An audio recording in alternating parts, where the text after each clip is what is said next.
Francesco Bagnaia has admitted that his recent performances in MotoGP have been unacceptable, describing his sudden downturn since his dominant double win in Japan as something beyond explanation.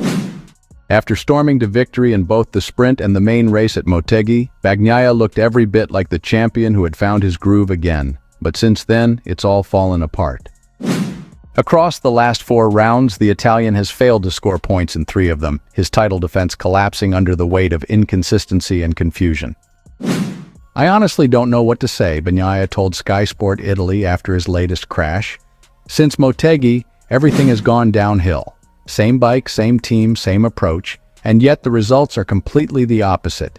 It's impossible to explain." Welcome to GP Time. Don't forget to subscribe and press the bell icon for more updates. Bagnaia's downward spiral began after the summer break. Ducati's star, who seemed to rediscover his rhythm during the Misano test, entered the Asian leg of the calendar with optimism, only for that confidence to vanish as the championship returned to Indonesia and Australia. At Phillip Island, Bagnaia's sprint race was a disaster. He finished second to last, more than 30 seconds behind the winner. A radical setup change in Sunday's warm-up only made things worse. For warm-up, we tried something new, and it was a complete disaster. "Impossible to ride like that," he said. Then for the race, we went in the completely opposite direction, and it was a bit better. I could at least push harder, but I was right on the limit the entire time. Despite small improvements, the Ducati rider couldn't overcome one of his biggest issues: front-end stability. "I can't brake or enter corners the way I want," Bagnaia explained. "The bike feels unstable, unpredictable, especially with the wind. We tried to make it more stable, but that came at the cost of agility.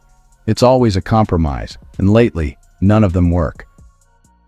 What makes Bagnaia's slump so mystifying is that he's still riding the exact same Desmo Sedici GP25 that dominated in Japan. There have been no major technical updates or changes since that weekend, yet his pace has dropped dramatically. "Motegi showed that when I'm in the right zone I can win," he said. "But after that, for some reason, everything flipped. It's hard to accept because, theoretically, this is the same bike that won just a few weeks ago, and now I can't even fight for the top 10. The 28-year-old Italian added that giving 100% was enough to win at Motegi, but at Phillip Island, that same effort barely kept him inside the top 10. "In Japan, my 100% was enough to win," he said. "Here, my 100% would only be good enough for 10th. That shows how far off we are." While Bagnaia struggled to stay upright, Fabio Di Gianantonio, also riding a Ducati GP25, shone at Phillip Island, finishing second and earning his best result of the season. His podium contrasted sharply with Bagnaia's misfortune and reignited speculation within the paddock about whether subtle differences in bike setup or engine characteristics might be at play. However, Ducati insists that both riders are running identical equipment. "It's a complicated situation," a source inside the team told Italian media. "We've checked the data, and technically, there's no significant difference between Pecco's and Fabio's bikes. What's clear is that Pecco's lost confidence in the front, and that's everything for a MotoGP rider." The result also saw Bagnaia slip down the championship standings, overtaken by Marco Bezzecchi, who has found new life aboard the Aprilia this season. For a rider who entered the year as Ducati's golden boy, the fall from grace has been sudden and unsettling. Next up is Malaysia, and while the heat and high-speed flow of Sepang might offer a reset, Bagnaia himself sounded unconvinced that it will fix his issues. "Sepang is a unique track, so I'm not sure what to expect," he said. "We'll try a few things this week, aiming for a bike that's more stable, even if it means sacrificing agility. Right now, I just need something I can trust again." But with only a handful of races left and rivals closing in fast, time is running out for Bagnaia to rediscover his rhythm.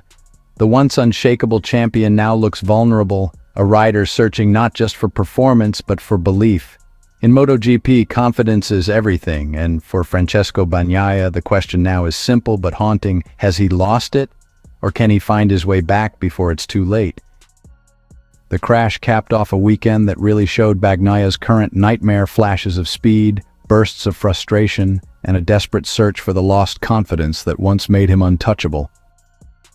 Still haunted by a distant last-place finish in the Mandalika Sprint and a second-to-last result in Saturday's Australian Sprint, the Italian arrived at Phillip Island just absolutely determined to reclaim his pride, even if that meant taking risks.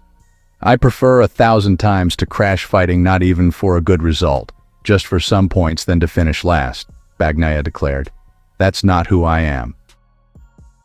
Phillip Island's cold winds and high-speed corners have always been a real test of rider courage and bike balance, and this year, Bagnaia's Ducati Desmosedici GP25 was anything but balanced. Violent shaking from the front end plagued him throughout the weekend, peaking during the Sunday warm-up session when the factory rider parked both his machines early. "We tried something extreme this morning," he explained, "but it was a complete disaster. The bike was unrideable. It was shaking so much I thought it would throw me off." With that failed experiment, Ducati went back to the drawing board, making sweeping setup changes for the race. The new direction produced a machine that was heavier and more physically demanding, but at least stable enough to push. "Honestly, it was better than yesterday," Bagnaia admitted. "The bike was much more stable, though more difficult to ride because of the weight. But at least I could fight. I could push harder and recover some positions." While Bagnaia hit the deck, the other side of the Ducati garage celebrated a surprise return to form.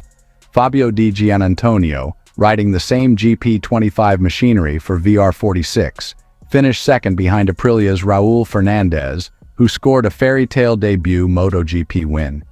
Di Giannantonio's best lap, just 0.2 of a second quicker than Bagnaia's, showed that Pecco's raw pace wasn't far off the leaders, but where Fabio's race was composed, Bagnaia's was chaotic, a reflection of the pressure he's carrying as Ducati's #1 rider and two-time world champion. Meanwhile, Ducati test rider Michele Pirro, filling in for the injured Marc Marquez, finished a lonely 18th and last. Pirro admitted that he treated the race as a test session more than a battle. "We tried a different setup, which led to some small steps forward," Pirro said. "I didn't push too hard because it was important to finish and get some data. This was good training ahead of Sepang, where I feel more comfortable. We test there every off-season. It'll be hotter, but we'll aim to close the gap." In a sport as brutal and unforgiving as MotoGP, confidence is often worth more than horsepower. Bagnaia's crash in Australia may have cost him points, but it restored something else: pride and the will to fight. He may be wounded, but he's not done yet. As the series heads to Malaysia, one thing is clear: Francesco Bagnaia would rather crash chasing glory than fade quietly into the midfield. And for a rider forged in Valentino Rossi's VR46 Academy, that's exactly the kind of madness champions are made of.